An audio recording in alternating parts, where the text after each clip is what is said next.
ami internet suivre Guédiawaye info tey ñu ngi am mbégte ak kontaante bu mag a mag ñu nekk ak le grand entrepreneur le DG de EGIMS muy Meissa Sène ñu gën ko xam vraiment mu nekk nit koo xam ne exemplaire la ci réew mi mais nag plus particulièrement ci banlieue bi waaye rek rawatina waa Guédiawaye yàlla may ñu jagle mu dëkk suñu secteur boobu Alaaji Meissa maa ngi lay ziar.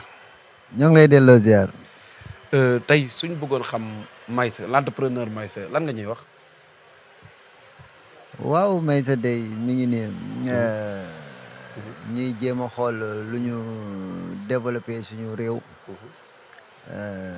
Meissa mi ngi exercer depuis ci entrepreneuriat depuis pratiquement 19 ans. fi ma njëkk a bokk mooy avec les Portugais le groupe Veritas. que je suis aujourd'hui le représentant en Afrique. ñu dem ba créer benn consortium. bokk ci Power China Italtech et consorts. ñu am base Lisbonne. ak Chine plus particulièrement avec le groupe Power China. ñi ngi exercer dans beaucoup de pays africains. lu ci mel ni Mali Gabon Côte d'Ivoire Guinée-Bissau Guinée-Conakry ainsi de suite. ñi ngi suñu force mi ngi nekkee plus dans les hôtels. construction des hôtels. en plus aussi route. mais ñi ngi ci bâtiment aussi BTP. waaw mais man damay favoriser à chaque fois suñu réew. comme suñu réew dañuy am vision souvent indi étranger yi et consorts. man sama entreprise bokk ci consortium bi nu mel. de lu baax bu ci nekkee rek je préfère l'amener chez moi. voilà. ñu gis Meissa relation ak les Chinois yi nga xam ne ñu ngi exercer fii Sénégal relation boobu tey lan moo ko indi ak lan nga ma ci mën a wax. waaw chinois yi fierté la am si ñoom fierté. fierté duñ samay adversaire duñ samay adversaire ndax entreprise chinoise boo fi gis rek ci benn groupe la bokk. muy le groupe Power China ou on peut l'appeler Sénéhydro et consorts donc tey fierté laay am si ñoom parce que li ñuy def dëggu na. du ma ne ñun ñoo dëggul waaye ñoom li ñuy def dëggu na quand même moo tax ku ñu formé da ngay dem ba mel ni ñoom da ngay dem ba mel ni ñoom boo xoolee Guédiawaye même sax li ma fa def ak beneen région ou beneen ville bu nekk fii Sénégal boo ko xoolee souvent ci mode d'exécution bu chinois yi lay jël parce que moo gën a gaaw moo gën a pratique voilà. ñu comme wax nga ko léegi mooy am na loo xam ne ñun Guédiawaye fa lañ dëkk moom xam nga ñun boo waxee tamit luñ teg suñu biir rek lañ mën a def ci waxtaan ñu gis Guédiawaye yàlla def la ci nga ñëw ci am ci relation yi am solo yoo fay def mais ñu bëggul xam relation bi nga xam ne am nga ko ak waa Guédiawaye lu mel ni le maire Aliou Sall mais plus particulièrement nag Wakhinane Nimzatt mu nekk fa ay projets yoo xam ne yu bëri yoo fa nekk ban relation ngeen am ba tey loolu lépp mën a ñëw. Aliou wala Racine. non man mën nañoo jëlee ci mën nañoo commencé Aliou comme moom mooy central bu mag bi après ñuy wàcc ba wàcc ci suuf dañ wax ci relation avec Aliou. Aliou Sall. micro bi. Aliou Sall monsieur le maire Aliou Sall sama doyen la sama grand frère. on a des très bonnes relations maa ngi moom donc manuma ko lu dul fekk ko dans ses projets politiques. en tant que doomu réew mi. gis moom tamit yéene bi mu am ci réewam. plusieurs fois yu ñu def ay réunion ci beaucoup de choses. du li nekk ak Aliou kese am na yeneen dañ ko bëgg a jël point par point yoo xam ne daf koy yéene Guédiawaye.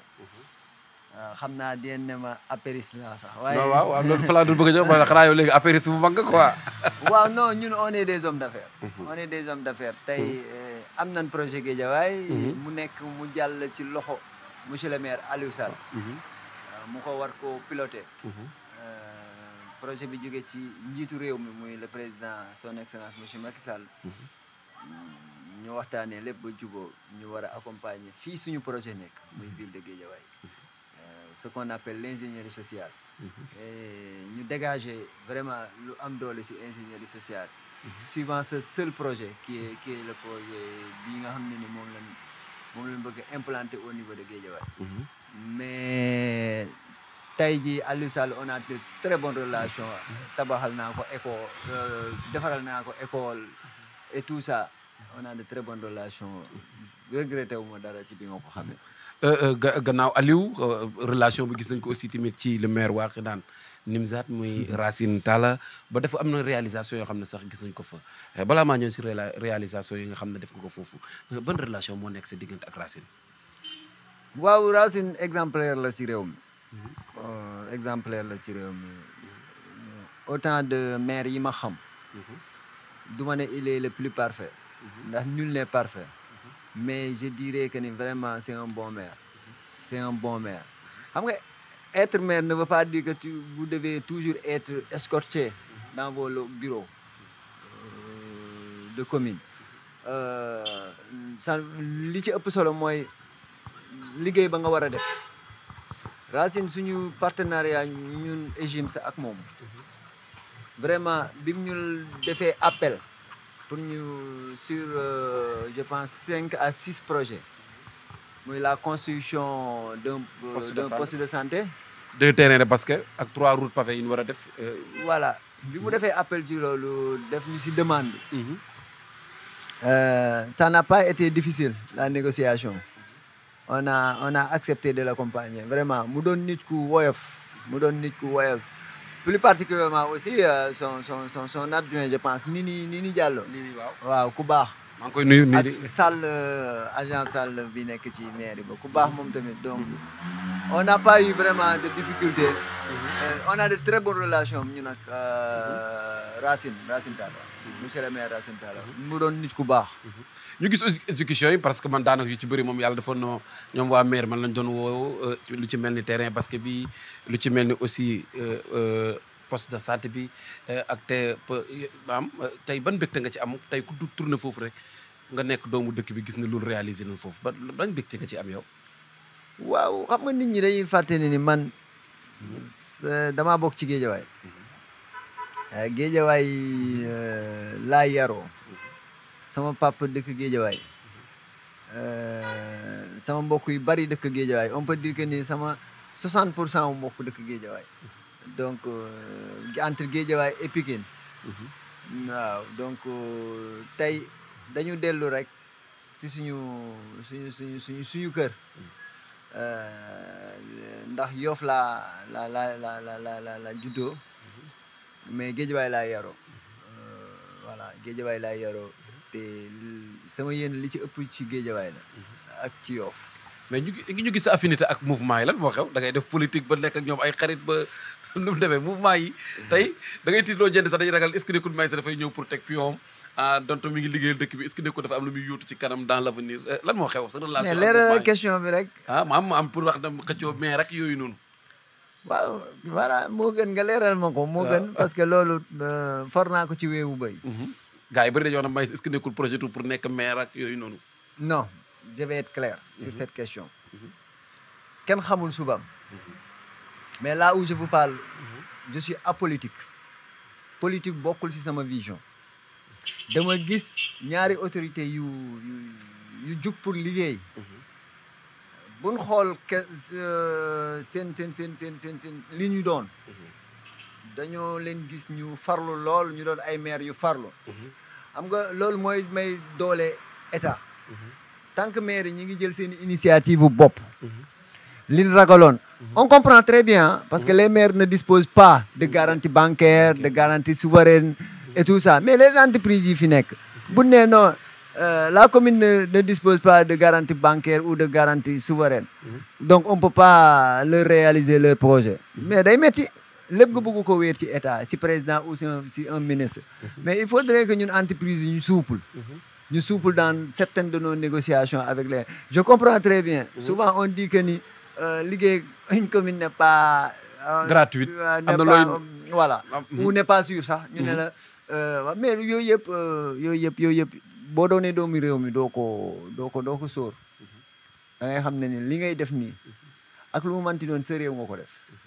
tey bu may romb poste de santé bi Wakhinane damay kontaan bu may romb terrain de basket bi di xool jeunes yi di basket ñii di handball ñii di tennis moo xam ne maa ko def damay kontaan di romb tali yoo xam ne bu nawet daan jot dañuy tiit damay kontaan et kon loolu yëpp dañ ci remercier monsieur le maire Racine Talla di remercier aussi monsieur Aliou Sall monsieur le maire de la ville ci armère yi Guédiawaye 40 ans ngi yéen a ngi jooy armée maa ngi ci doon ñëw ci laa bëggoon question boobu laa bëggoon dugal tey Guédiawaye yàgg na ñun ñu fi maam ñun fi leen juddoo dañoo judd fekk ku musa dee nañu yóbbu Pikine Guédiawaye yàgg nañoo xeex na dañoo war a am armel yàlla def tey affaire bi sottee sa loxo armel yooyu tey ba mu sottee sa loxo tey yow lan nga ci yëg bañ waxee na nga ne maam projet bi mën naa koo def réaliser ko mu jëmmu ndax ñun ñëpp doon nañ kaas ne est-ce que loolu mën naa nekk parce que bañ koy dagg dañoo xam ne dagg nañ ko pour def ko ay kër ñëpp du yuuxu ci télé yi ñu xëy rek gis ne armel yi tey taxaw na mu ngi nii lan ngay wax ci loolu waaw Sénégal moom loolu bañ ci Sénégal projet buy jug day jug ak coow mais finalement day jug mbégte lay mujjee kon loolu sant yàlla la ndax sénégalais bonul donc peut-être souvent suñu manque d'occupation sur certaines choses yooyu mooy waral yenn débat yi mais quand même monsieur le maire Aliou Sall daf ci xar tànk tuwéyam ba nga xamante ne tey projet bi réalisé wu na ba bientôt ñu ngi xool ban date lañ koy inauguré ñuy ñaan inauguré armel moom yéeme na de waaw dañuy amoo bakkan bu ñam dund moom ci di nga ñam waaw di nga ñam armée da leen jox caabi yi daal danaa leen remettre seen i caabi waaw te kun fa denc yàlla na suuf sedd sa kaw ni suuf bi seddee ci kaw yeneen armée rek yeneen armée catholique yi kontaan nan jullit yi kontaan nan donc ça n'a pas été du tout facile nag ndax non maa ngi ñëw ci yooyu maa ngi ci ñëw ci maam loo xam ne boo koy yëkkati am na ñoo xam dañuy nangu am ñoo xam duñ nangu tey yan maam inconvénient nga ci moo ci dal ci biir liggéey bi maam difficulté yi ci am yi loolu bëgg naa ko xam aussi xam nga yëf yi mënoo xëy rek mu neex mais am ñoo xam dañuy contredire tey maam noo def ba réussir ko tey mu taxaw ñun di dogay ko kontaan te ci diggante bi bëroon na ay jafe-jafe waaw bari woon nay jafe-jafe quand même bari woon nay jafe-jafe parce que xam nga lu toll ni 14 hectares boo xam ne depuis 50 ans mi ngi tëdd di nelaw en tant que homme d'affaires damay comprendre il y avait derrière des promoteurs yu envisagé woon des choses foofu yu ci xalaatoon lotissement yu ci xalaatoon leneen ak leneen bi njiitu réew mi décidé ñu def ko foofu du leen neex c'était une zone classée looloo may chance site bi que njiitu réew mi rek moo amoon pour déclasser ko pour ñu def ko te li tax mu déclasser ko loolu c'est à saluer parce que manul Guédiawaye ville de Guédiawaye manul ni mu toll ni mu toll nii manuñu ñàkk am ay armères loolu c'est pas du tout normal ba ñuy dem di denc ci soit Pikine soit Yoff comme fii ñuy denc nii te fii déjà mi ngi dem waaw yal na yàlla yërëm képp ku fi tëdd ndax man mi samay mbokk tëdd nañ fi say mbokk tëdd nañ fi mbokk keneen ak keneen tëdd nañ fi yàlla na yees ñun ñëpp ci lañ jëm voilà c'est à saluer daal c'est un beau projet un projet très religieux catholique yi bëgg nañ jullit yi bëgg nañ voilà recevoir naa beaucoup de lettres de remerciement des imams ak direction des catholiques ak yooyu yëpp daal. mën nañoo xam armel bi nu mu demee 14 hectares yi ñaata hectares moo nekk jullit ñaata hectares moo nekk chrétien yi. 9 hectares moo nekk jullit. 4 hectares yi demi nekk catholique. donc li des impassé la. route yeeg yooyu. ñu seetlu aussi tamit moo am ay voies yoo ci dugal voies yooyu dañ lañu ci mën a dikkee mën nga ñu ci wax man tuuti rek mooy voies yi nga ci dëkk ci côté yeeg vraiment ku fa jaar da ngay xam ne lii vraiment c'est professionnel. waaw mënoo tabax armeel ba pare kii gàddu néewam di ko gàddoo ci VDN bi di ñëw néew buñ koy indi dañ koy jox cër dañ koy daw ba ci biir armeel yi corbillard bi dugg mënuma tabax ay armeel te amul fa mais nag dafa doon ñaari autorités yu déggoo mooy monsieur Aliou Sall monsieur le maire de la ville et monsieur Racine Talla ñoom ñaar ñi nga Aliou Sall mooy le maître d'ouvrage délégué du projet moom moo initié projet bi njiitu réew mi ñëw accompagner ko ci Racine tamit ñëw à la fin gis-gisam ñu def ko demande ñu réaliser waale ko donc ñu ciy am mbégte lool tey les cimetières ont été ceinturés par des voies de 15 mètres de 15 mètres ce qu'on évitait c'est peut-être ëllëg ay kër di jege armères yi comme problème bi jot a am ci yin dendeel loolu lañ éviter moo tax mu am idée wu ceinturer cimetière yëpp ak ay voies de 15 mètres. ñu seetlu benn affaire aussi bu am solo ci en cours d'exécution projet bi nga am ci ñaar ñoo xam ne ñu la jege leen ñu génn ci àdduna sa bras droit ñun daan nañ ñëw foofu reportage dañ ko doon gis Serigne Saliou yàlla na ko yàlla yërëm xaare aljanna ak sa kilif sa pap lan la def ci yow.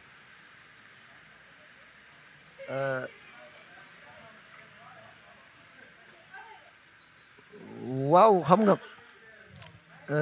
sam papa moom pour ma wax ci moom du sori du ma ci bëgg di sori ndax waaw maag moom ni ñu meloon tey lu ma manti doon c'est grâce à lui moo ma formé moo ma wan yoonu liggéey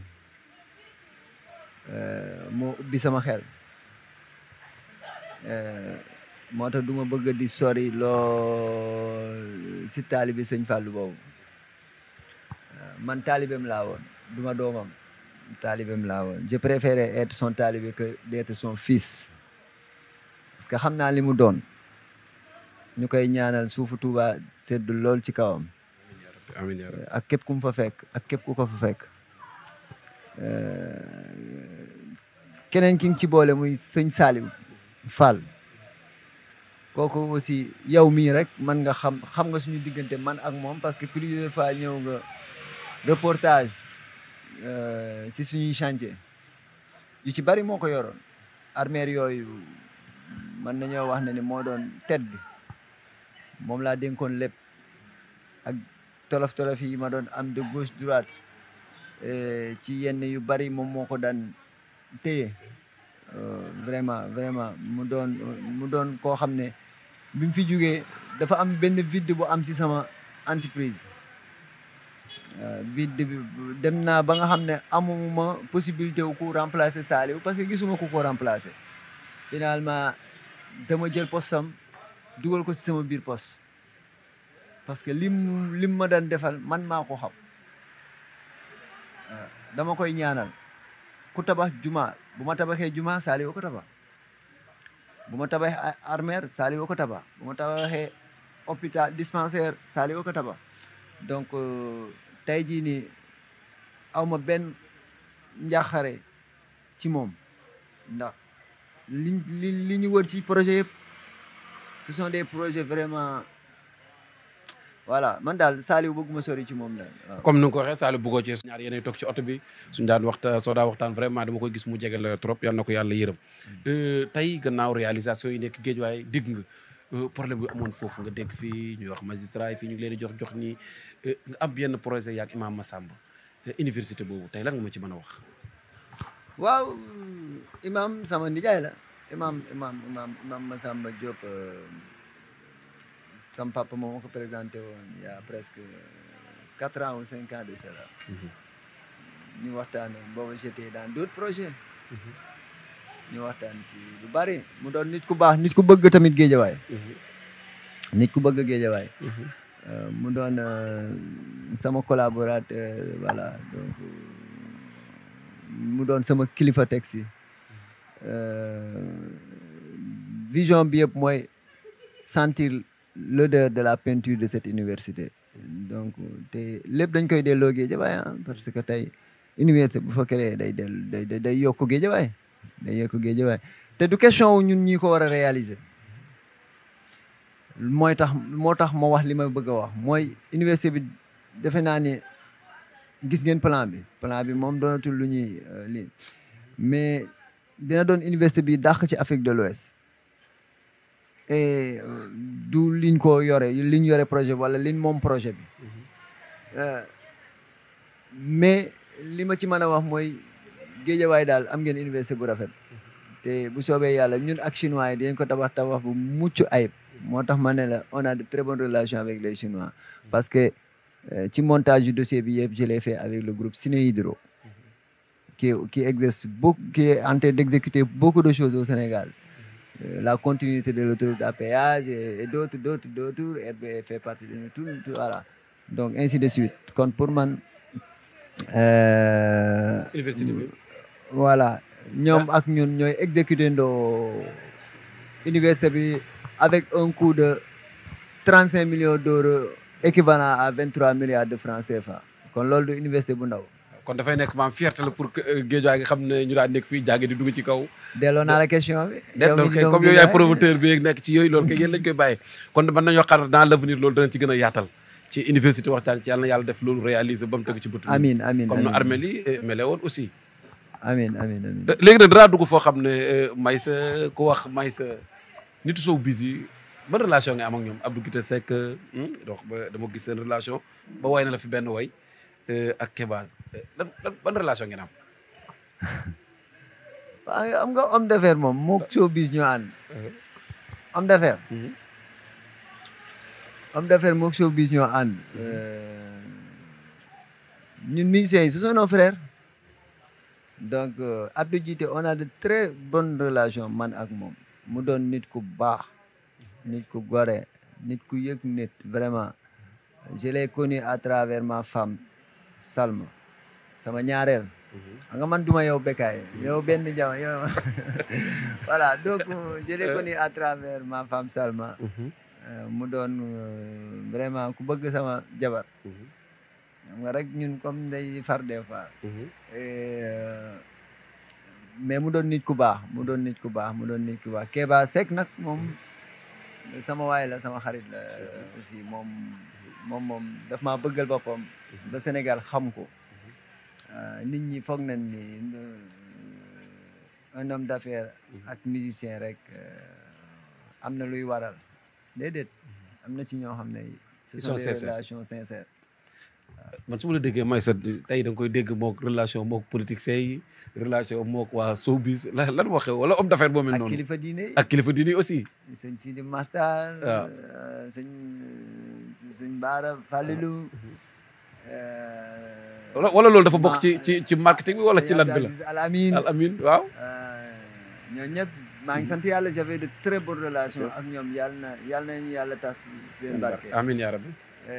ñu doonoon ay kilifa yu baax ñu baax ñoo xam ne ay exemple lañ ci réew mi ndax ñun ba nga xamante ne am nañ soxla dem si ñooñu ñëpp ça n'a pas été du tout difficile ndax ñoom ñëpp biñ leen waxee lu si nekk lañ bëgg def suñu réew dañoo applaudir donc ñu ngi si profité di sant sëñ Mountakha Bachirou di sama lépp waaw donc di sant suñu sëriñ sëñ Bassirou Mbacké mu sëñ Fall di sant waa kër sëñ Fall yëpp ñun waa kër sëñ Fall la. daanaka suñu waxtaan bi jeexagul parce que danañ ubbiwaat yeneen fenêtre yu ñu war a gën a yaatal ci Guédiawaye tey soo doon dénk waa Guédiawaye gannaaw yenn réalisation yi defoon ban message nga leen lancé. waaw ñu jàpp rek comme ni nga ko waxee mouvement yeeg jeunesse beeg ñoom ñëpp samay xarit lañ c'est parce que dañoo bokk génération ñu woyof lool ba maaseeg man tamit ma woyof lool ba maaseeg ñoom bu ma nekkee ak ñoom doo xam kii ñoom ñëpp j'ai de très bonnes relations ak ñoom maa ngi ci saluer waale Mourtala Seck ak ñi nekk ci ginnaawam yëpp Mourtala Seck ak ñeent di saluer aussi sa naataango journaliste bi sëñ Ahmed Aïdara bu Zik FM borom tës voilà di ko saluer bu baax di ko xamal ne ko maa ngi koy gërëm di ko sant ndax wax nañ ma ni bokkoon na ci ñi doon xeex pour armée yi am ñu ne ma def ci xeex ba sonn waaye Ahmed tey am na tu dois être fier de tout ça donc ñu ngi la ciy gërëm mais yow tamit plus particulièrement yow Guédiawaye Info yow personnellement yow sama xarit nga waaye Guédiawaye Info sama du ma wax sama rajo mais sama télé la parce que xam naa ci li ngeen jëm yéen a ngi yoot rek mais man gisuma leen ci Sénégal kese si Afrique laa leen gis. amiin yaa ngeen rabbi doon amiin télé africaine. amiin yaa rabbi bu mag ba bokk ci bouquet Canal Horizon. amiin yaa rabbi donc amiin. yàlla dina ko def. ndax yéen a ngi taxaw nit ñi fu ne. voilà voilà yéen a ngi taxaw nit ñi fu ne. man de je suis ouvert. boo leen bëggee de ñu liggéey ensemble. incha allah incha allah rabbi. mais Maysa ñu ngi am mbégte ak kontaante bu mag a mag. kàddu gu mujj lan ngay tëjee. ma fàttali nag xanaa dañu ma yaat beneen entretien boo xam ne ñu gën a yaatal jour bi nga xam ne balaa ñoo def joxe caabi armeel yi man du ma ko tuddee ouverture quoi maam cérémonie ouverture mais caabi armeel yi.